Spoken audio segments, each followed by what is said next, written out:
Welcome to episode 51 of Oscar Sunday. I'm Austin Johnson. I'm Connor Eyzaguirre.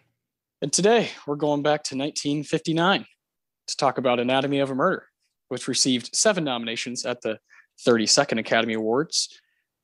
No wins. I think we have something to say about that. This is not my first time with the movie, and neither for you. So when was the first time you got to see Anatomy of Murder, this just classic 50s movie that everybody should check out? I saw this movie entirely by chance. I used to do this thing with my Netflix mailing list where I would close my eyes, scroll through it, and then whatever my cursor landed on, I would bump it to the top of the queue and watch that. And Anatomy of Murder is one of those films because I love Jimmy Stewart, and I heard about this one, and I like courtroom dramas, so I figured let's check this out. And it was phenomenal. I was drawn into it. You know, it's one of those films that doesn't feel like it's almost 3 hours long. And that's because everyone in this is electric, and the plot is so unlike anything you got from the 50s. It's a very unique film because it goes there. It tackles very taboo subjects, has a lot of language you did not hear in 50s movies. And yeah, here we are again with my second time checking this out, and it's just as fantastic. It's a great movie. Yeah, definitely. This second viewing was better for me personally. Just kind of, when you have a relationship with the performances of Jimmy Stewart and George C. Scott, and then you rewatch something and you kind of have a whole new, perspective on these individuals, it changes everything. When you're a fan of somebody and you kind of now go back to something with a whole new kind of look on it. And of course, with this show, we're giving out awards to this movie. It's going to be very difficult to narrow down. You have Duke Ellington composing. I mean, very hard to choose something from the score here. Super hard to choose a performance, hard to pick a Deakins, hard to pick a Tarantino. I mean, this movie is awesome. And I remember watching it shortly after getting the job at Draft House. And it was kind of like a movie, I should probably see this, sort of thing. Little did I know that no one else really cared except for you. So, I watched, a really cool movie, and I would have probably given it an 8 at the time. And now I would totally give it a 9. It's close to like a masterpiece in my opinion. And I'm really glad I own it. I'm glad you own it too. I was able to watch it. Yeah. Able to kind of let you borrow that. We always do movie swaps. So you gave me a movie that we're going to be doing later on. Of course, this is kind of a new little era here for Oscar Sunday. We're going to be tackling specific decades for 5 episodes at a time. Yeah. So right now, we're starting with the 50s, starting with a bang here. When you think of, this era of film, you don't think of something as gritty as Anatomy of a Murder. No, you think of, a decade of kind of empty American promises of, white people getting, saving the day almost. And the Hays Code being very much in effect and holding back a lot of American film's creativity. So to have a film like this stand out is a delight. And I think all the films we have chosen for our 50s run here all stand out in a similar way. And I like that. I like going into films that aren't just, cookie cutters. I like stuff that stands out. Yeah. The other 50s films that we've done on this show prior, we did On the Waterfront. We did 12 Angry Men. We did Rashomon. And we did La Strada. And that is it. So we're very selective. We want to do stuff that, it is special, is kind of seen as stuff that lasts. Yeah. because a lot of the films made in this decade stayed there. A lot of films were just made on the conveyor belt. You know, you had Mickey Rooney dressed up as 5 or 6 different characters filmed on the same back lot, and then you just threw them into a movie house. There was very little, I think there was very little art made in this decade. It's mostly just, you know, American propaganda and musicals. So I'm glad we have some films that have stood the test of time. Yeah, for sure. There's, you know, a select few from the Academy's, you know, kind of resume in the 50s that really stand out. You really have to kind of go to, you know, Kurosawa, you know, go kind of outside of what's happening here to find that really interesting stuff. Yeah.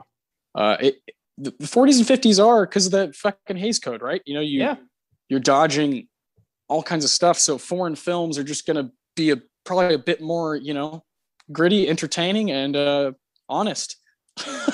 You know, so Anatomy of Murder is special in that regard, that it stands out in that way. And I think 12 Angry Men is similar in that way, where it's like, whoa, this movie's really getting after it, you know, really, really trying to do something. And yeah, I feel kind of lucky to be here and be able to talk about these movies. And like you said, the run we have is very special. The next 5 episodes are going to be a lot of fun. Of course, that 55 is going to be a Best Picture showdown. So it's going to come in the 50s, but we don't know. I can't wait, man. But I do think we have to talk about the individuals that make Anatomy of a Murder what it is, and talk about some people who are Oscar nominated. What do you think? Let's do it. Let's start with director here, Mr. Otto Preminger. I believe this is the guy who has our full attention now. He's definitely, you know, shown up to the Academy before. Of course, for this movie, he helped produce this film, and this was nominated for Best Picture. So that's a nomination. But he also has 2 Best Director nominations for Laura, 1944, and The Cardinal in 1963. So his run spans over almost 20 years, and I'm sure he'll come up again. Otto Preminger is one of those filmmakers in the 50s who refused to compromise. He wanted to do his vision. The first time I actually heard of this guy was in the film Trumbo from 2015 that told Dalton's own story. And Kirk Douglas and Otto Preminger are characters in that film, and you get to see their reaction to the Hollywood blacklist and how they didn't care for it. And they were willing to bring, you know, Dalton Trumbo back to filmmaking because they didn't give a fuck, because they were like, we're doing our movies our way. And Preminger was very much that kind of guy. So it's no surprise that he would create something like this in 1959, because he didn't give a fuck. Yeah, beautiful. I love that you brought that up. That movie from 2015 kind of opened my eyes to a lot of different things. Yeah. At that time, you know, I was 20, so it just kind of schooled me a little bit, you know, and I kind of love when movies do that. And now, right now on the Criterion channel, there's a really cool Trumbo collection up right now. So I highly suggest people check that shit out. It's really cool. Lots of great movies. Yeah, man, he's going to have our attention. He's going to come back around. But this next guy we're going to talk about is someone that I know that you've fallen in love with. I guess over the past year or so, it's kind of amplified through this show and how we've been able to kind of see some of his films and highlight his performances. And that's James Stewart. Jamie Stewart, the legend, only has 1 Oscar win, but he's got multiple nominations. And I know you want to talk about some of these. We have Mr. Smith Goes to Washington, It's a Wonderful Life, and he's up for Harvey and also Anatomy of Murder. And his win is for The Philadelphia Story. So I want to let you speak about Mr. Smith Goes to Washington. I know you just saw that. I did. Yeah. I wanted to go further into Jimmy Stewart because he's just an amazing actor and a fantastic humanitarian. His performances were so good. He played such vibrant characters. And Mr. Smith Goes to Washington is one of his earlier leading roles. Not his first time with Frank Capra. I believe that was You Can't Take It With You. But Mr. Smith Goes to Washington, he plays a young idealist who's elected to Congress because a previous senator died and they needed some no name to fill the gap while they did corruption shit. And he's like, I will not stand for it. And they're like, well, we're going to make up a scandal and throw you out. And he fights back. And this was in 1939. I mean, we hadn't even gotten involved in World War II yet. Like, politics weren't nearly as corrupt as they were going to become in just, 10 years. So to go there again, this was another film that was labeled as communist, as anti-American, because it dared show that our government isn't perfect. And he plays young and starry-eyed so well. And then you go 20 years later and look at Anatomy of a Murder, and you can kind of see the same guy, idealistic, but a little bit more, tuned in to the way the world really works. And I love looking at those two roles specifically. Like they really complement one another. And throughout his career, he just continued to surprise people. All of his work with Hitchcock, Rear Window, Vertigo, like the guy was incredible. I love him in the Philadelphia Story. I know a lot of people thought that Oscar should have gone to Henry Fonda, including Jimmy Stewart, but I think that he earned it. And yeah, I'll never get tired of Jimmy Stewart. He's become one of my favorite actors, bar none. So yeah, keep it coming. Yeah, definitely a guy that is going to be here, man. I think you go into the 30s, you talked about before You Can't Take It With You is just a year before, 1938. And he certainly pops up in multiple decades. He gets an honorary award in 1985. Are there movies that you want to see that are not here that don't show up on this nominated list? Are there some Jimmy Stewart performances that you're just kind of itching to get to? There is always a few. I would love to see the remake of The Man Who Knew Too Much, which he appeared in. Hitchcock remade his own movie, and it's Jimmy Stewart this time. Rope, another one from Hitchcock. The Shop Around the Corner, I've always heard is really good.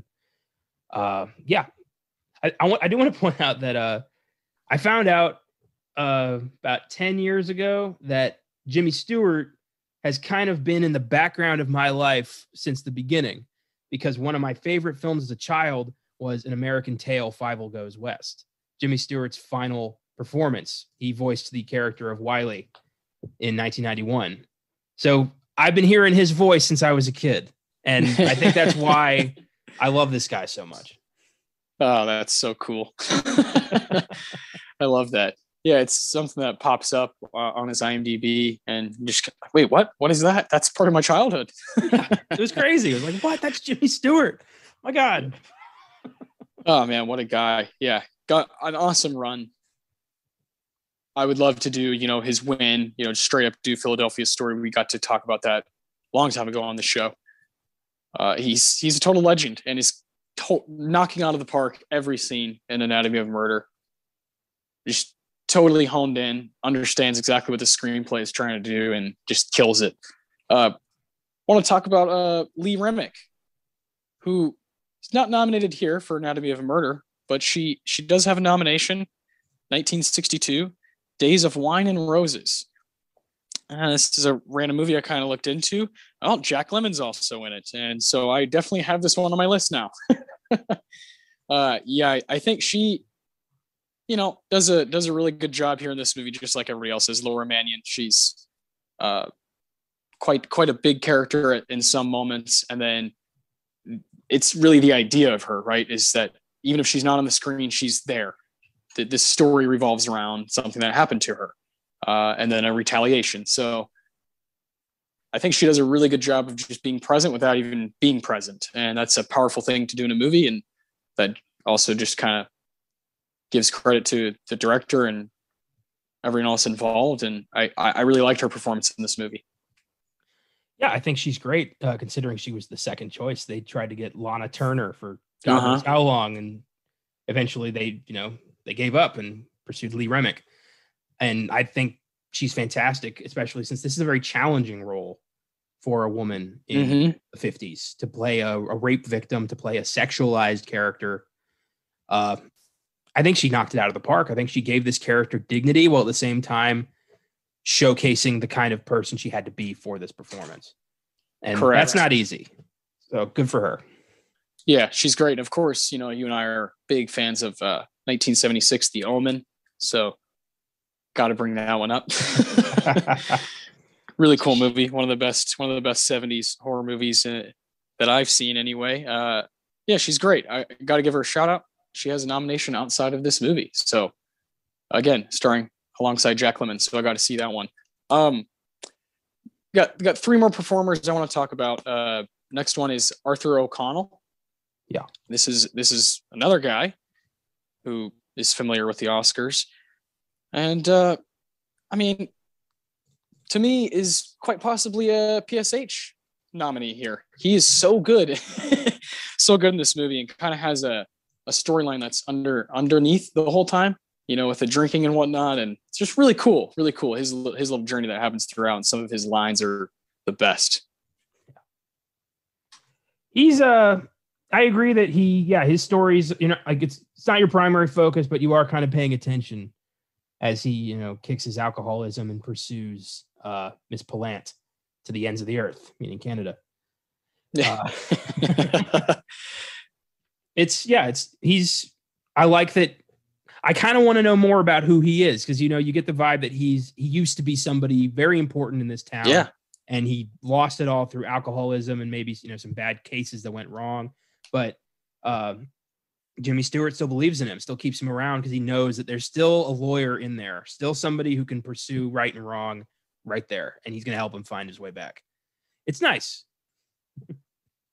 Yeah. I love him in this. I think he totally deserves the nomination, you know, that he got at the 32nd Academy Awards. He was also nominated 4 years earlier for Picnic, also a Best Actor in a Supporting Role. So this is probably a guy I just need to dig into, because, you know, we love those character actors, those guys who just kind of hold on to the supporting roles and give it their all with the screen time they get.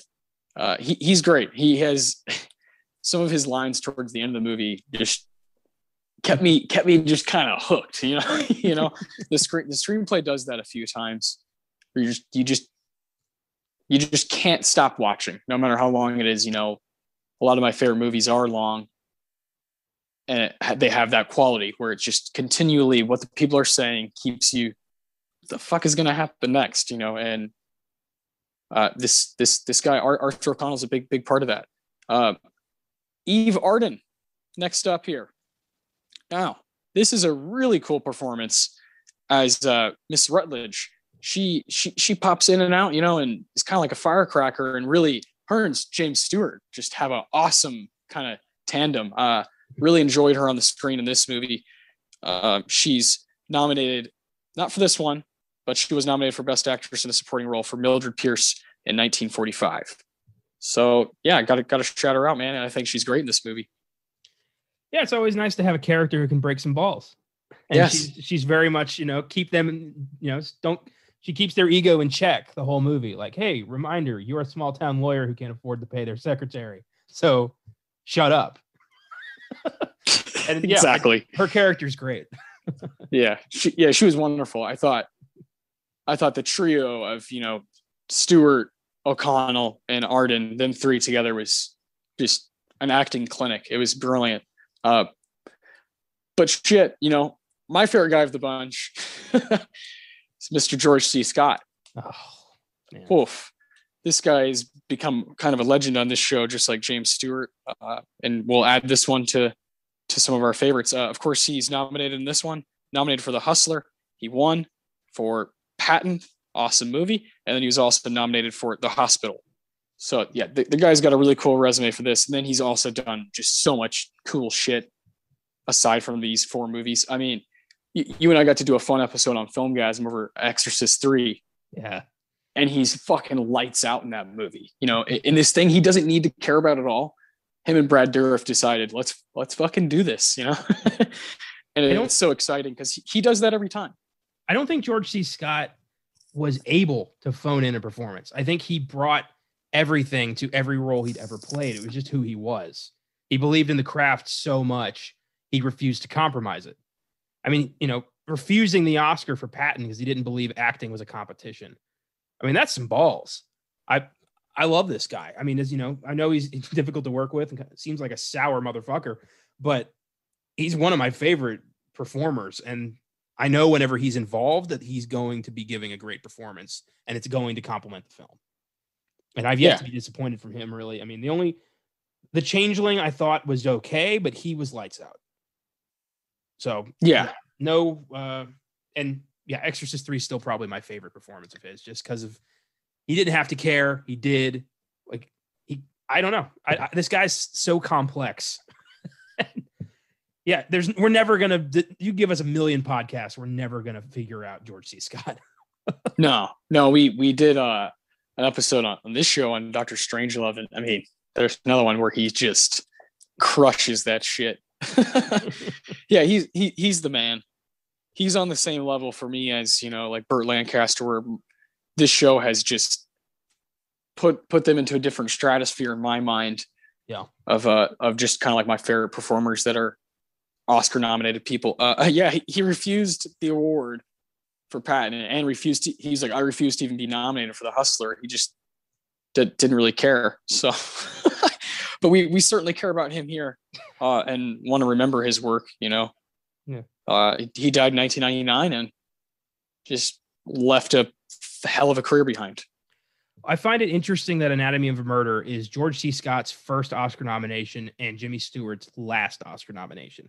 Makes it feel like a kind of passing of the torch movie in a weird way. Yeah. You'd be a superstar now. Hell yeah. I love that.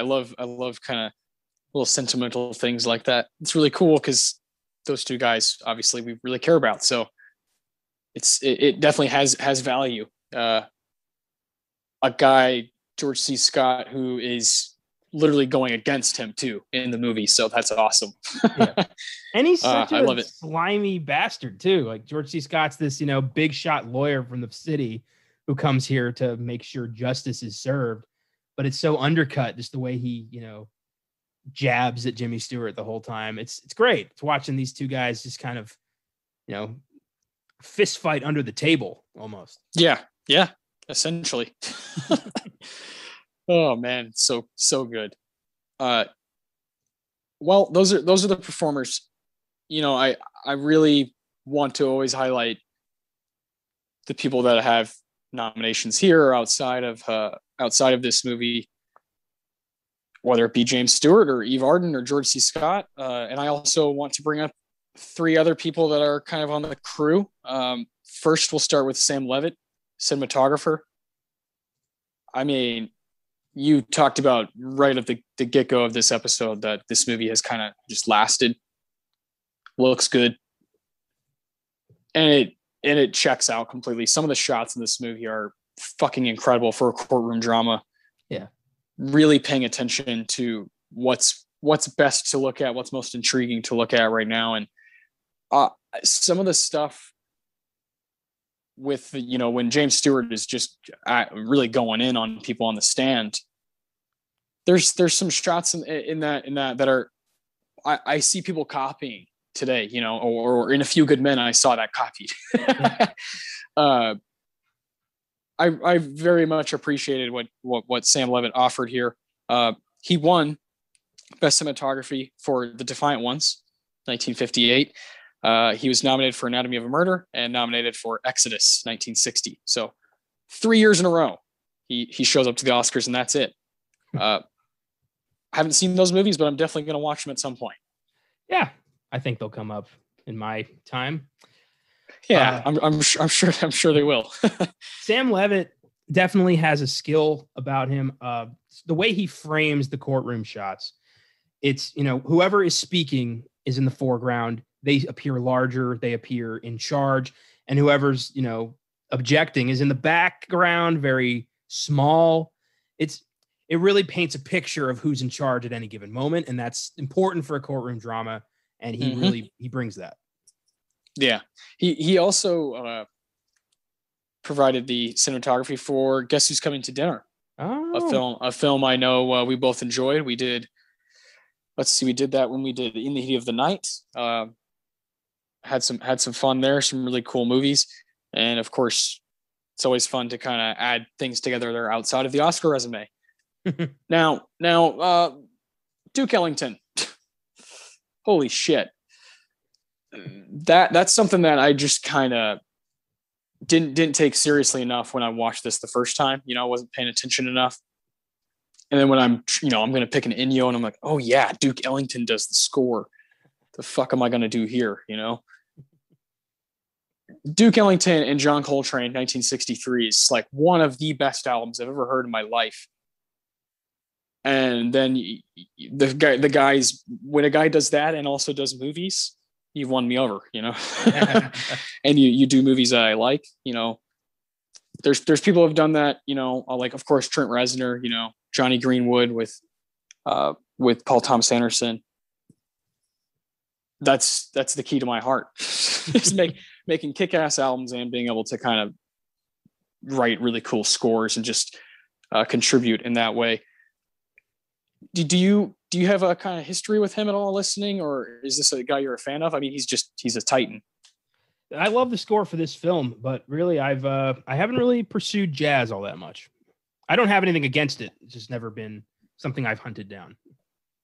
Yeah, well, you know, he kind of transcends, right? He's one of the guys he's so good that it doesn't matter if you don't listen to jazz. You'll find a way to enjoy it. He's that good.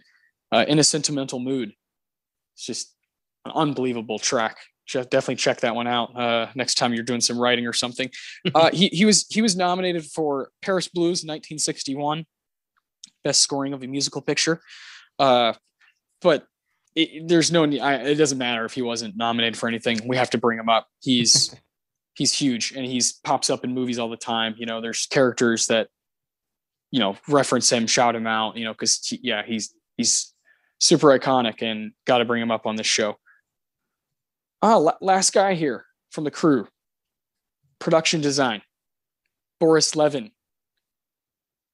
I mean, you know, courtroom dramas. This is something you're just kind of speaking about. It kind of goes hand in hand with just how fucking good it looks. How you kind of believe you're actually inside of something in 1959. It's pretty breathtaking. And this is something I feel that I want to challenge myself more on, is production design. You know, these categories that I don't know a lot about. You know, as we move along with the show, this is a category I kind of want to pay attention to more and see exactly what the kind of patterns are with the Academy for choosing these awards. Boris Levin, I think you know, we should bring him up because there is you know, there's an Oscar win somewhere, so we'll talk about that. But it's a long resume, so bear with me here. We got nominated for Alexander's Ragtime Band, 1938. Nominated for The Shanghai Gesture, 1941. Nominated for Giant, 1956. Winner, West Side Story, 1961. Nominated for The Sound of Music, 1965. Nominated for The Sand Pebbles, 1966. Nominated for Star, 1968. Nominated for The Andromeda Strain, 1971. And nominated for The Color of Fucking Money, 1986. What a crazy, crazy run. This is a 50-year Oscar resume, and I felt like it was right to finish with him. I completely forgot they made a movie out of the Andromeda Strain. I tried to read that book a couple years ago. Couldn't get into it. Didn't think. Yeah. It's a movie it's a book about a pandemic that, you know, a virus that gets out of control. And yeah, I don't think I'll be reading that one anytime soon, but yeah, I'm good. Yeah, he clearly was a favorite of the Academy. All of those films are pretty significant. He won for West Side Story, of course. That movie dominated the Oscars. It's a musical. Production design is, you know, always big in musicals. Yeah, it is cool to kind of, you know, throw a little focus on production design. That's tough. That's tough work. You know, film doesn't look right. It's not going to feel right. Yeah. And when you have all of these different kinds of films, there's musicals and something like The Color of Money. It's just kind of wild to look at. You know, he's not nominated here for Anatomy of a Murder, but he's nominated fucking, you know, loads of times. So I really liked everything about Anatomy of a Murder, and I'd be totally okay with it getting nominations out the wazoo. But, you know, you spoke about West Side Story dominating that show. Well, the 32nd Academy Awards, Ben-Hur, does quite a lot of damage here. 12 nominations and 11 wins. I mean, Christ almighty. I've seen that movie once. It's not something I want to revisit, like Anatomy of a Murder, It's just not something I want to go back to and rewatch. Is it too long? It's not necessarily the runtime, because, we're at a 240 here. It's the pace. It's that tone. It's that kind of the screenplay that Anatomy of a Murder has is just kind of jumping. And I feel like Ben-Hur kind of lacks that aging quality. Plus, I've already seen, a 3+ hour movie of Charlton Heston playing a biblical figure. Like I've seen that. So I don't know if I'm, give it a few years before we tackle Ben-Hur. Yeah, definitely. That one won't come up in this run. But it'll be here as we talk about the 32nd Academy Awards, which we're going to go through all 7 of Anatomy of a Murder and just kind of talk about it and talk about the year itself and what we think about it. Where would you like to begin? Start with best film editing. All right, let's do it. So we have Anatomy of a Murder, North by Northwest, The Nun's Story, On the Beach, and the winner, Ben-Hur. I've seen 2 of these, so that's good. I've seen North by Northwest. I've seen 3. Yeah, I feel really good about this. I'm going to have to see Ben-Hur at some point. It's one of those American classics that you really can't escape. Yeah. But at the moment, I'd probably lean towards North by Northwest, honestly. Yeah. Oh, same. Out of the 3 I've seen, no question. That is, God, such an awesome movie. It's one that you are tempted to do on the show, right? Yeah.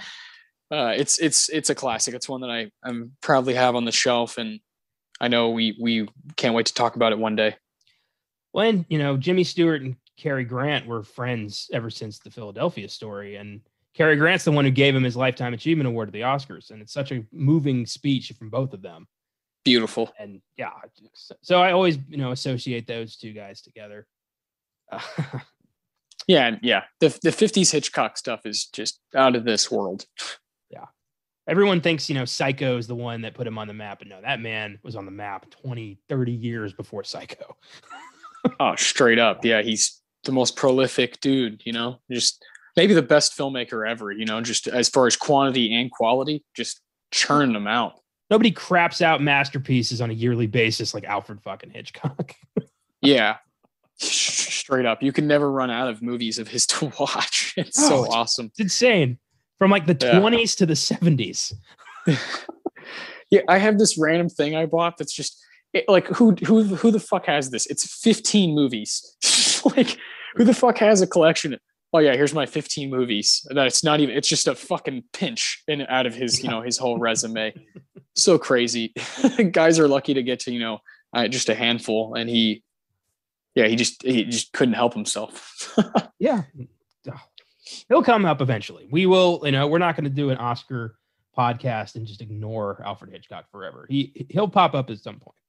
Yeah, exactly. Best cinematography, black and white, back when they were still separating, because that was a great idea. Anatomy of a Murder, Career, Some Like It Hot, The Young Philadelphians, and the winner, The Diary of Anne Frank. I've seen Anatomy of a Murder and Some Like It Hot. The other 3 I have not seen. I'm in the exact same boat as you. Some Like It Hot. It's been a while. Of course, that's a movie that still has some weight in culture. Has kind of lasted. Yeah. My grandma had been trying to get me to watch that movie for years, and she finally won out about a year ago. Pandemic, nowhere to go, out of excuses. I watched Some Like It Hot with my grandmother. And dude. Fucking A, man. Jack Lemmon's awesome in that. Yeah. It was really funny, oddly progressive at times. Mm-hmm. And I'm a man. It helps that Marilyn Monroe is absolutely smoking hot. It really does help. Some Like It Hot. Yeah. and Billy Wilder is like everywhere.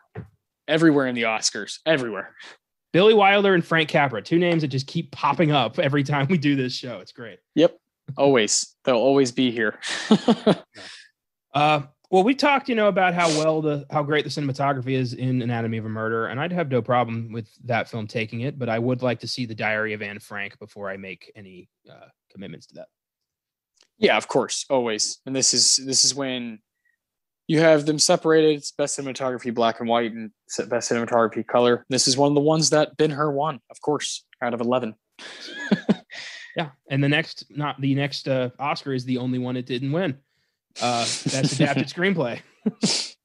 We have Anatomy of a Murder, Ben-Hur, The Nun Story, Some Like It Hot, and the winner, Room at the Top. Same deal. Anatomy of a Murder, Some Like It Hot. Yeah, same deal for me. I would really, really like to see Room at the Top. I've seen it floating about at times, and I should have snagged it up. It's kind of a random movie. It intrigues me, and I want to see the one that beat Anatomy of a Murder because, good Lord, the screenplay in Anatomy of a Murder is pure gold. Yeah, I mean, this is shit that went over my head the first time I watched it. This time around, whoa, how the hell some of the stuff they're pulling off here, and some of the stuff that I've seen in other movies since then. Yeah. Damn, they're just fucking copying this movie. Cat's out the bag. I'm gonna chase it. Oh my God, it's amazing. The fact that what they were able to say in 1959, words like bitch and slut and rape and sperm. These were not words you heard at the movie house. So the fact that the guy who, this guy, Wendell Mays, just went for it. He said, there's a book here that's got a story worth telling. I'm going to tell it. And there he goes. And I bet there was severe pushback. And we got what we got the movie. It was banned in a few states, but it came out and here we are. I think this is a fantastic screenplay. I think it sets a, pretty tall bar for courtroom dramas, and it should absolutely take this. Yeah. They talk about setting the bar for courtroom dramas. This is immediately moving into my top 5 or 10 courtroom dramas of all time. This movie just has everything you fucking want, and a lot of that has to do with Packett, our boy from Jaws. What's his name? That's right. What's that fucker's name? I'm gonna have to look it up. But some of the scenes with Packett, and he says, he's like, ladies' man or a damn fool. Murray Hamilton. That's his name, Murray Hamilton. There you go. Thank you. Yeah, he plays the mayor, right? Yeah, in Jaws, and is awesome in that movie. But yeah, when he got up on the stand, and I was like, holy shit, where's Roy Scheider? I was really excited, and I thought those scenes were amazing. I thought the screenplay popped so much in those scenes with him and Jimmy Stewart, and then of course George C. Scott says some stuff that's just blows your mind, and delivers this stuff. Yeah, it's a diamond, man. I love this screenplay, and a screenplay this good can make a movie rise to a 10. When you watch it over and over, you fall in love with new things about it. You're like, oh my gosh, that hits every time. I can see this doing that. Well, and also the screenplay really kind of keeps you in the dark. You don't know if this really was a rape. You don't know if this really was premeditated. It kind of lets you make your own decision on everything. Correct. And in the end, I personally think she was raped, and he was in complete control of his faculties and murdered that guy. But it's up to interpretation. I like that. I like that it doesn't just spoon feed you the information. It leads you to your own conclusion. Yeah. Courtroom dramas are known for their screenplays. They're dialogue heavy movies. They're storytelling. So you need a good one to make it work. And I've seen some shitty courtroom dramas, and same. It's ugly. At this point, it's one of those kind of subgenres where I feel like I need to know a little bit what I'm going into, because when it's bad, it's bad. And I feel like I wasted my whole day, Yeah. But when it's good, when it pops, like this or A Few Good Men or 12 Angry Men, right? These movies really hit hard, and They stay in your brain. Yeah. And there's stuff that's happening, like you said, where it's not spoon feeding you. I love when Jimmy Stewart at one point says, he's like, you guys feel like you have to bring in, a felon to, talk about this fucking US officer. Like, that's so, this shit is so cool. It makes you think like crazy. I can't dignify this creature with any Yeah. responses. Like, great. And little things like, I'm just a humble lawyer from small town, like trying to defend myself from this big city man from Lansing. Like, from Lansing, yeah. He's former district attorney and knows exactly. They're both kind of shady assholes. I love that. Like, yes. Our hero is a disgraced district attorney who does not have difficulty cutting corners. No. It's great. It really, this film defies the Hays Code in every way. Like, there is no, the hero is not a glamorous figure. Good does not necessarily win out. It's a miracle this film exists. Oh man, it's truly. You have a certain mindset when you go into a 50s movie. This breaks that, breaks kind of that wall down. Very grateful for it. Very, very grateful for it. I would love to see Room at the Top to see what we're dealing with over there. Yeah. Best supporting actor. We have Arthur O'Connell for Anatomy of a Murder, George C. Scott for Anatomy of a Murder, Robert Vaughn for The Young Philadelphians, Ed Wynn for The Diary of Anne Frank, and the winner, Hugh Griffith for Ben-Hur. And looking at the picture over here, and I'm pretty sure that's blackface. Well, it's the 50s. With Hugh Griffith, you mean? Mm-hmm. Yeah, it does look quite strange. Let's see. Yeah, he's Welsh. Welsh film, stage, and television actor. Yeah, interesting. That does look a little odd there. But yeah, I mean, definitely shouldn't have beat George C. Scott. Are you fucking kidding me? The hell out of here. Oh, this is one of the ones where I feel like it's locked in. He just should have won. I think it's good he didn't, because this was pretty early on in George C. Scott's career. And if he had gone up there and said, you all are assholes and I don't care about the Academy, that's it for George C. Scott. He needs to have the patent clout to refuse the award. Like, he can't win now. He needs to win later, or else there is no career. Yeah, have to take those proper steps. Yeah. You can't be nobody and refuse an Oscar, because then they're coming after you. Yeah. And he certainly wasn't a nobody after, like The Hustler, Dr. Strangelove. Yeah. For sure. I just, if we're going off of skill and talent within the performance, George C. Scott is, the stuff he's doing as Cloud Dancer is pretty special. I kind of wish Ben Gazzara had gotten a nomination here as Lieutenant Mannion. I thought he was very good, very kind of, on the line. You don't know what's up with him really until the last scene of the movie. He could go either way. He could be an abusive husband. He could be a psychotic killer. He could be, remorseful. You really don't know.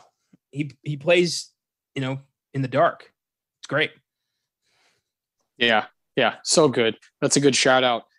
I think there's a handful of performances in this that you could talk about. What's the gentleman's name who plays the judge? Where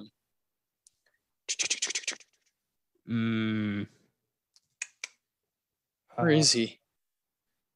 He was awesome. When he's like, all right, enough with the panties. You've done enough damage. Joseph N. Welch. Yes. Yeah. There he is. Well, get this. That dude was a real judge who was reading his dialogue off of a prompter.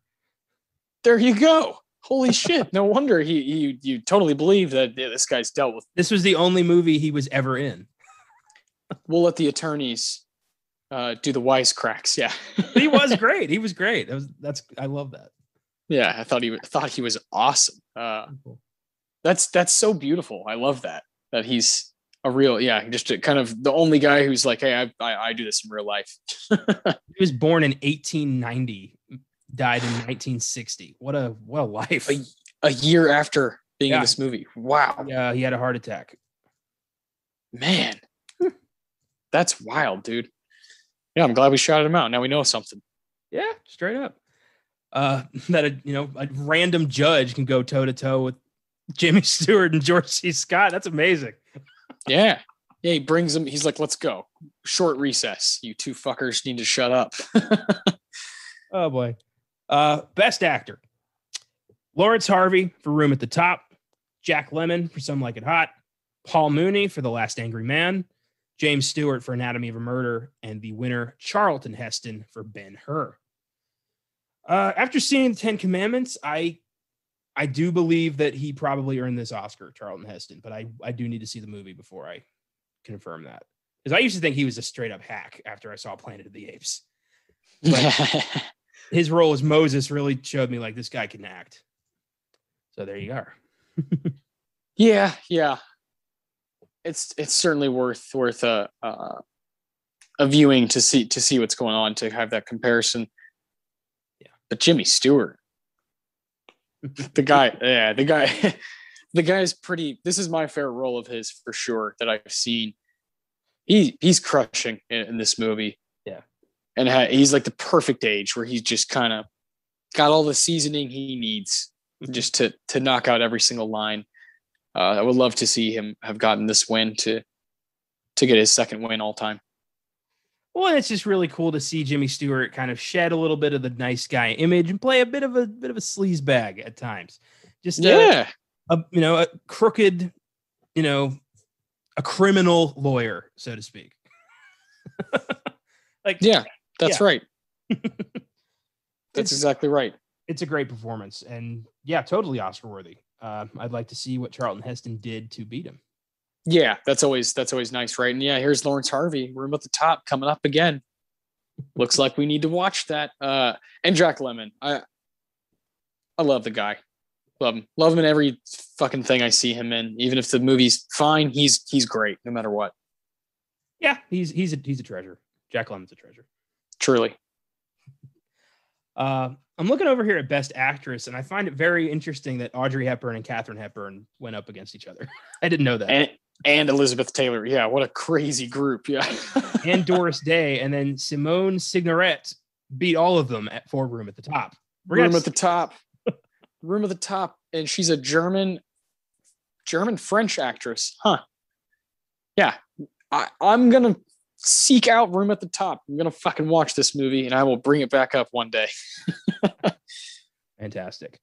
That takes us to Best Picture, where we have Anatomy of a Murder, The Diary of Anne Frank, The Nun Story, Room at the Top, and the winner, Ben-Hur. I've only seen Anatomy of a Murder. I've got some work to do here. Okay. Well, this is kind of crazy though, right? That Otto is not up for Best Director over on this side with these people. Kind of crazy. Yeah, that's wild. He's a big part of why this film was able to even get made. So I think that he deserved a little love here. Yeah. So yeah, it's up for Best Picture, Best Motion Picture, and Best Director. He's missing. You have William Wyler, Billy Wilder, Fred Zinnemann. These people are here all the time. Let's share a little love. Let's get Otto in there. He just has two, so I think it'd be fair. Plus, yeah, his work is fucking fantastic.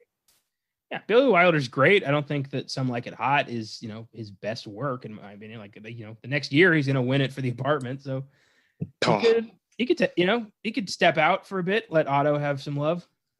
Talk about a movie, The Apartment. Jeez, so good. Jack Lemmon, one of his better performances, right? Yeah. God, that was a blast doing that one, going to 1960, because we also got to see Elmer Gantry. One of the coolest 60 movies I've seen. Talk about one that also defies the Hays Code. Oh. Well, thankfully, 1960 was pretty much, you've got films like Elmer Gantry and Psycho, just basically saying we don't need you anymore and just blasting that shit apart. Yep. Thank God.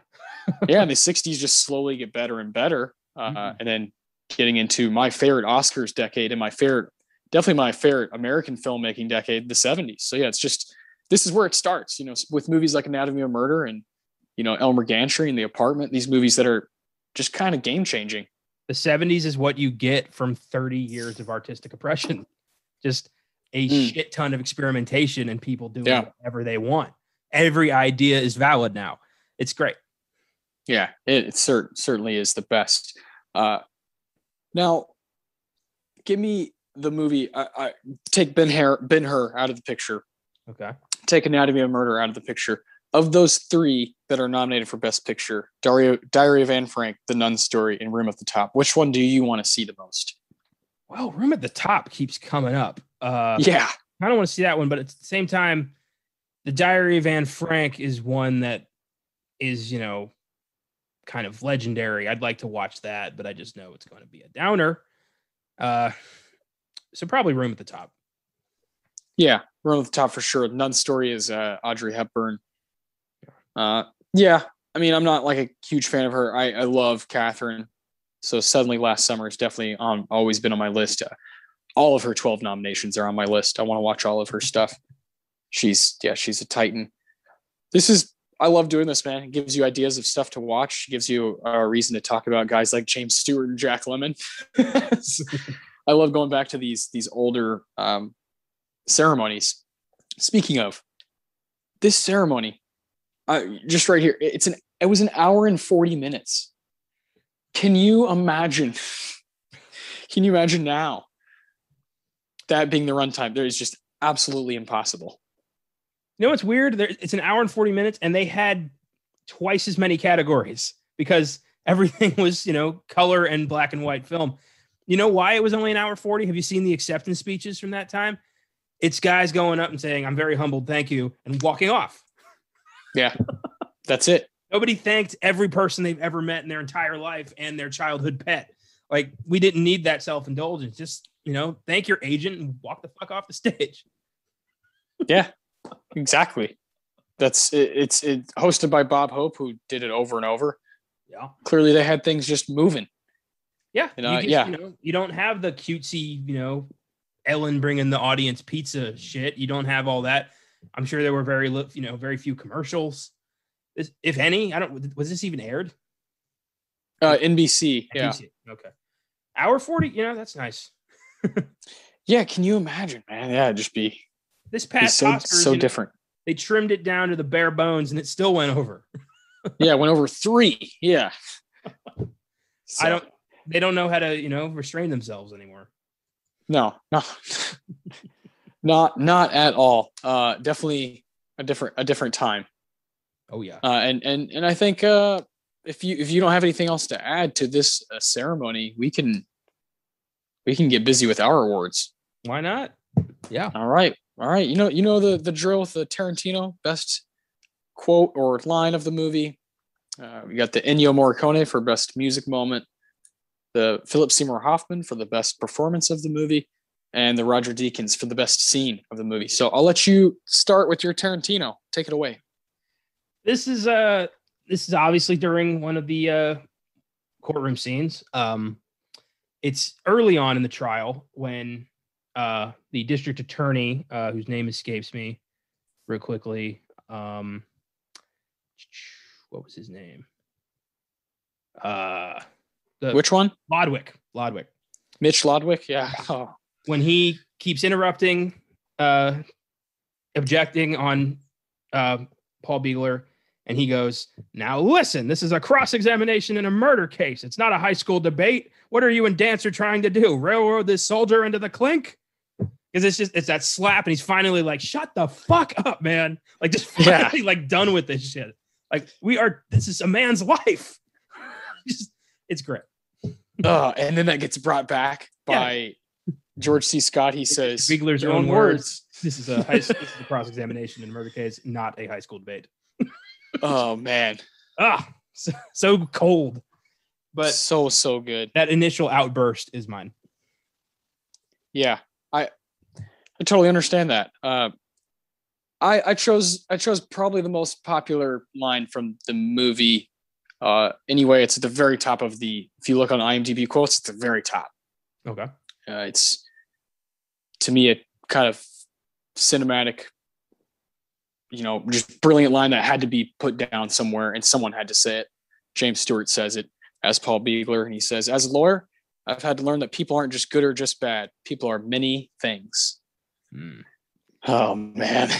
Another thing that goes directly against the Hays Code, good and evil. That's all it was. People weren't gray. Exactly. That's exactly why I chose it. I think that this just defies what Hollywood wanted movies to be, the Hays Code wanted movies to be, and then what filmmakers were, and creators and artists were saying no, like pushing back. And that gray area is kind of everything, right? Is where the art gets made and gets produced and gets put out for us to see. And this movie has multiple lines like this that just kind of wrap everything up in a super gray and kind of like, okay. And I love that about this movie, that sticks true to that tone. You figure it out. You think for yourself. Yeah. Not everything is as it seems. So fucking cool. And that's one of my favorite qualities of cinema, is when it just makes you think and starts grinding your gears and almost bothers you. That's the best in the world. Yeah. Mannion, why can't he love his wife and shoot the bastard dead? Like, why can't it be both? And yeah, every character in this movie is not a cookie cutter, bad guy, good guy. Like, everyone has their moments of, good and bad. It's nice. And I like that quote. Well done. Yeah. Good stuff, man. I kind of thought about it all day.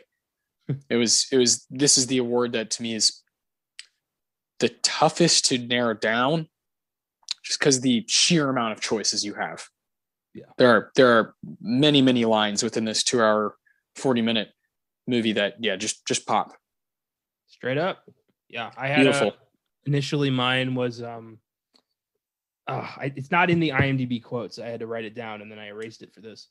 It was when he's like, it's when Lodwick and George C. Scott, our Dancer, are going after Beagler at the same time. And he's like, now look, Judge, like, I'm willing to go toe to toe with these guys anytime, any place, but could you have them do it one at a time? It's not very fair. Yeah. Like, that little bit was there. So good. So sarcastic. Oh. And he's a wily veteran, at this game. One of my favorite ones that I thought about was is between Beagler and Mannion says, how can a jury disregard what it's already heard? And Paul Beagler says, they can't, Lieutenant. They can't. That's some sly shit to do in a courtroom. But yeah. Oh, dude, so cool. That's funny. Yeah, that is a veteran move, just let it happen. That's some shit Slippin' Jimmy would do. Yeah, exactly. That's a perfect kind of, comparison. Yeah, those two definitely operate in the same kind of playbook. Absolutely. Oh, very good. I love it. The Ennio. Which part of this Duke Ellington madness did you go for? For me, it was a little subtle moment towards the end of the film. Paul and his company are in his office waiting for the verdict. And he's kind of just absentmindedly playing the piano. And he's playing something really somber. And then it picks up a little bit. And they're all kind of like, we don't know if we won this. Like, anything could happen. We don't know. But, we're going to deal with it either way. And the music really kind of leads you there. And that's what I went with. Beautiful. I love it. Every single piece is amazing. It's a long, long album. It's right. Yeah, I listened to it on Spotify all day, man. It's beautiful. And like I did with Boogie Nights, I went back to just that kind of title screen. Yeah. I'm doing that here. Yeah. The main title by Duke Ellington is, it floored me. And I was sitting down, like on the edge of my bed. And I kind of, when that started playing, I got really comfortable, and without really even knowing it, it's one of those things where I was just doing it without even fucking just going off of instinct. And it was like the music just put me in a place where I was like, I'm watching a movie right now. This is what I'm doing. And that is such a strong feeling. And one of my favorite things about a score. Well, I think what I love about this score, look at every movie score from like 1930 to 1959. And it is so hard to differentiate. So many of them sound so similar, just this grandiose, kind of thing. And they're very much like, a kind of made to order kind of thing. Like there's not really a lot of love behind it. It's the movie needed music, so hire somebody. With this film, from the beginning, you're like, okay, this is something else. This is something different. This is not your grandma's courtroom drama. This is a movie that has something to say. And Duke Ellington's a major part of putting you in that mood, of making you realize, like, buckle the fuck up. This is something you're going to remember. Truly. He's a fucking legend. You would lead like some of his albums, but the 1963 he has by himself, The Great Reunion, that's a really cool album. And then the one with him and John Coltrane, Duke Ellington, John, is just, these two guys are just crazy. He's I would say both of them are coming off of, the 50s, where they're both kind of just exploding and they're kind of at the peak of their powers, and to come together for an album is very special. I think you'd like it a lot. I love the music in this movie. It's something I kind of saved on my Spotify, the album. So I'll be going back to it a lot. I'm very interested to hear what you have for the Philip Seymour Hoffman. Did you narrow it down to a couple? What did you kind of do here? I'm gonna be fairly predictable here. I knew who it was. I knew who it was going to be. It's Jimmy Stewart as Paul Beagler. I mean, this is a Jimmy Stewart who's had a long career. He's been through the ringer. He knows the ropes, and he's done playing around. This is I'm going to play a sleazy lawyer with a heart of gold, and here he is.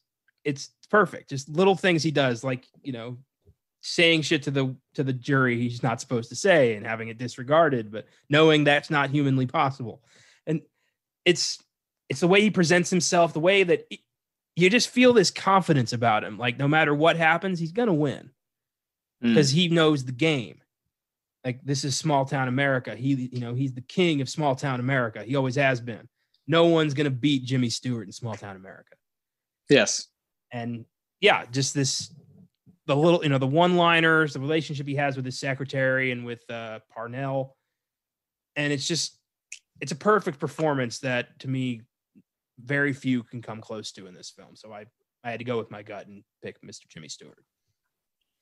Yeah, I did as well. I think he definitely wins this movie and carries it with a certain finesse and dominance that's pretty rare to come by. I looked at George C. Scott, very, very much, but they're both knocking it out, but Stewart's there the whole time, Mm-hmm.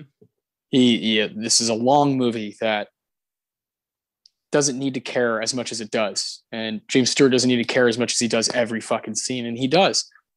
Yeah. So he clearly wins the movie to me. That's what the PSH is all about. So who just stole it. And he steals it right out of the gate. I like that you said that this movie doesn't need to care as much as it does, because this very easily could have been just another mindless 50s movie of, Jimmy Stewart as a lawyer who, falls in love with his secretary, who's defending an innocent man, and, good is going to win and the truth will out. But this film is so corruptible that it could have been made in the 70s. And that's cool for a film like this to go as far as it goes, knowing full well that it's taking on an organization that does not lose. Major props. Super badass, man. I absolutely love it. It's a movie too. We haven't spoken too much about like kind of its origins. This is a novel, written by Robert Trevor that I need to read. I need to know what's going on here and how the inspiration for this movie, for this crazy story. And I want to know what kind of shook these people to make this film, right? This novel was written in 1958 by Michigan Supreme Court Justice John D. Volker under the pen name Robert Trevor. That is really cool. based it on a murder case in which he was the defense attorney. Yeah, he was a noted lawyer and a fly fisherman. Yeah, exactly like Paul Beigler. Yeah. Now I really have to read this. Yeah, from the Upper Peninsula of Michigan. Yeah, I mean, come on. This is a dude we want to know more about. That's amazing. So Oscar Sunday, not only providing movies for us to watch, but also books to read. That's what it's all about here is learning and growing and having fun. Yeah, Mr. Stewart, PSH winner. Both of us are in agreement. I like when we disagree, but I kind of knew where you were going, and I like George C. Scott more as just like personally, but that don't mean shit when Stewart's just tearing it up. Well, and George C. Scott, I think, is fairly restrained here. I think that he's in the presence of, original greatness here, and has a little bit of a, I don't think he wants to upstage Jimmy Stewart. I think he's still feeling like, do I deserve to do that? Like, yeah, it's the difference in in them at the time, and it's the difference in their characters. Like, it's so cool how they bleed together, because he's trying to play, no, I'm not going to yell. I'm not going to allow him to rile me up. I'm from fucking Lansing. I'm wearing look at this suit I'm wearing. And Paul Beigler is like, I don't give a shit. I'll yell at you. I'm in my fucking backyard right now. Yeah, I used to be the district attorney. I've got fuck all to lose. Bring it on. Exactly. And I love that, how it kind of feels like that bleeds through in their acting career at the time and the characters in the movie. It does. Yeah. Like Jimmy Stewart had a long and colorful career. He could have tanked it all with this film. He didn't care. He did what he wanted to do. Mm-hmm. Like, I love that. I love that idea. Yeah. So cool. He completely knocks it out of the park and wins our PSH. So the Deacons, boy, it's difficult to not just choose like a 2-hour stretch. I had a hard time narrowing down the Deacons here. What do you got? Well, this whole film really reminds me of the courtroom episode of It's Always Sunny in Philadelphia, where Mac insists, can I drop the bomb? Because every courtroom movie there's a bomb that gets dropped. And in this movie, there's a few of them. And at first I had the scene where the judge brings all 3 lawyers to the panel and is like, look, are we going to be talking about panties a lot? And they're like, yeah, probably. And he's like, well, then can we use a safer word? And he's like, well, I'm a bachelor. I don't know. And he's like, I've got a French word, but it's much more suggestive. And he's like, most French words are. Like, they have a side discussion of like we got to do something. Like, this is getting too uncomfortable. Like, are you fucking kidding me? that felt so out of place that it was in place. That it was so committed to that. To those 3 actors were, they were so committed to that moment of like, we got to be locked in here because this could come off silly if we don't make it authentic. Well, the judge has to tell the crowd, like, look, we're going to be talking about panties. And they all start laughing. It's a fucking rape trial. Yeah. In a murder trial. Like, are you kidding me? That word's going to make you laugh in this situation? What are you, bunch of fucking children? It made me yell at the screen. I was like, are you kidding me? God, fucking 50s repressed Catholic assholes. Yeah. Anyway, that wasn't what I went with. It's a great scene. I just wanted to talk about that because it was so fucking absurd. That was incredible though. Just kind of an amazing thing to look back at, 60 years later. Just mind blowing that this scene takes place. Yeah. It feels like a conversation that happened on the studio. Like, look, the word panties is in the script a lot. Yeah. Something about this. I bet you that happened. It's like it becomes a Fellini movie for like 5 seconds. And you're like, wait, what are they doing right here? Are they just talking about what's happening? It's so weird. Oh my God. So the scene I went with, just because it was so damn satisfying, is near the end of the trial when Mary Palance is on the stand and George C. Scott has his way with her verbally and just rips into her. Just says, you couldn't stand to see her with Barney Quill, could you? That's why you lied about the panties. Is that true? And she's like, no. And he just screams at her like, was he your lover? And she just goes, no, he was my father. And he's like, oh fuck. no further questions. Like you just see like I lost in his eyes. Like I shouldn't have said that. Like all his professionalism goes right out the window. He yells and it bites him in the ass immediately, and he knows it. It's a great scene. Just know that this, big shot lawyer is gonna be just wrecked by this professionally, and badgering a witness over that. Ooh, he just goes and sits down defeated. It's great. I had to go with that. Beautiful. George C. Scott, incredible stuff there. Subtle, beautiful stuff. Good pick. I certainly chose something close to that, around that. And it is, I guess, just the finale. The last 10 minutes or so, you have some things that happen that are total, mind fucks within the movie. It's a twist. Yeah. And then at the end, my deacons would be when Paul Beagler and Parnell are driving away, and just kind of like, damn, Parnell says, I used to think the world looked better through a glass of whiskey. It doesn't. I think I'll keep it this way. It looks nice.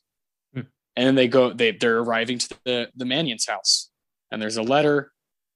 Had an irresistible impulse, and it just wraps the movie up, man. It's just fucking so fucking beautiful. And then he puts the heel on the trash can, like, Jesus, like, talk about filmmaking. It's just some of the coolest shit in an ending that I can recall that I've seen the past few years. I love the ending. I was just fucking cheering. Mannion, you motherfucker. Yeah. And I love that they end up administering Barney Quill's estate. Like, yeah. Everybody kind of poetic justice. Yeah. It'll be fine. God damn, man. Yeah. I had the same feeling I had when I finished Charge of the Sierra Madre, where I was just like, fucking clap. I just fucking applause. That was awesome. That was so cool. Such a great way to cap off a brilliant story. Yeah. Straight up. And there were any number of scenes like, we could have gone for. There's a whole handful of great moments in this film. Yeah. The beginning of the movie, before we even get into the courtroom, that stretch is really fucking good, and is totally worthwhile because you get to watch James Stewart just kind of chill for a little bit, and he's just kind of sitting there and moseying around, and then has this awesome kind of purpose, this thing to just kind of drive him. And it's really cool. Yeah, it's awesome. I love the scene at the nightclub where Ellington has a nice cameo. Beautiful. He accosts Laura outside, like, "What are you doing? Your husband's in prison for murder. You can't be just gallivanting around town. Like, you got to think about this shit." And she's like, "I'm so sorry." Like, trying to sleep with him the whole damn time. And it's ridiculous. Yeah, everyone is so human in this movie. Everyone's making mistakes. Everyone's making poor decisions, but also trying their goddamn best. It's perfect. I love that. Yeah. Great stuff, man. What, I assume you have a review. What's your rating? This is still firm. It's at an 8 for me, but it is, it's creeping up there. I'm sure if I watch this again, it'll pop up there again. Yeah. Yeah. It's awesome, man. Rewatchability for sure. I love doing these movies, these ones that we have seen once, and you get that proper revisit, because that second watch, I believe, for almost every movie is just really, really important. And with this one, it just kind of took it to another level for me. Very nice. Very nice. We got a lot of that coming up, a lot of second watches for me on the horizon, which is nice. Yeah. That's beautiful. I love that we're going to be staying in this decade, because we've been speaking a lot about the Hays Code, of course, and what stands out from the 40s, 50s that is trying to be different, trying to break through that wall. And we feel like this conversation is worth more time than just one episode at a time. I think it's great that we're going to be able to kind of live in this through Oscar Sunday. Yeah. For a month or so, we're going to be able to kind of breathe with this knowledge that we're intaking and all these movies we're watching, and we'll kind of be able to connect more dots that way, I think. Yeah, straight up. With that, like, what do we got coming next week? Oh, next week is a movie. Yeah, I think we're both revisiting for the second time, right? Yeah. Bogey, our boy Humphrey Bogart. We want to shout him out. We want to do his win. The African Queen, 1951. Next week is going to be a blast, man. It's been quite a bit longer for that one for me. Anatomy of Murder I had seen just 4 years ago. With this one, it's 6 or 7. So yeah, I'm uber excited to dive into this one. The first time I saw The African Queen was in 2015. So yeah, it's been a while for me too. Okay, yeah, we're probably about in the same tier there. It's funny how that happens. We're kind of like we're on the same path to rewatching it and figuring it out. I spoke about Katharine Hepburn. She's also in The African Queen. We're going to be talking about her. This is a hour and 45-minute movie that much shorter than this one, but we intend on giving it our all, just like this one. Fucking John Huston at director. I can't wait. Yeah, it's a just fully dive into John Huston and Humphrey Bogart and Katharine Hepburn. It's going to be a fun episode. Correct. Yeah. Got. I believe. I think it was 8 nominations altogether. Let me double check on that just to. African Queen was only 4. Sorry, 4. Yeah, I'm looking at totally different movie right now. 4 and 1 win. Yeah, Humphrey Bogart. But again, Katharine Hepburn, John Huston, both there. So those are the people we'll kind of focus on. Kind of have a conversation about some 1951 action. So. Oh yeah. 50s all month. Hell yeah. Tomorrow's sneak preview, we'll be covering Zack Snyder's Army of the Dead. And on Wednesday's Filmgazm, we're going into A Quiet Place to prep for the new long-awaited sequel coming out on Friday. So very nice. That's awesome, man. Yeah. That's definitely a movie that has its right for Filmgazm and sneak preview, which we haven't always been able to do.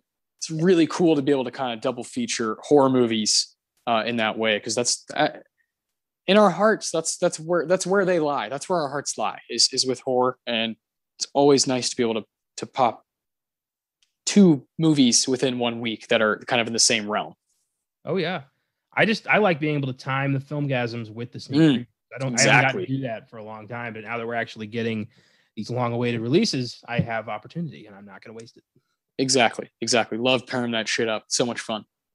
Hell yeah. Don't miss The African Queen next week. Thank you very much for sticking with us on this one, and keep watching movies.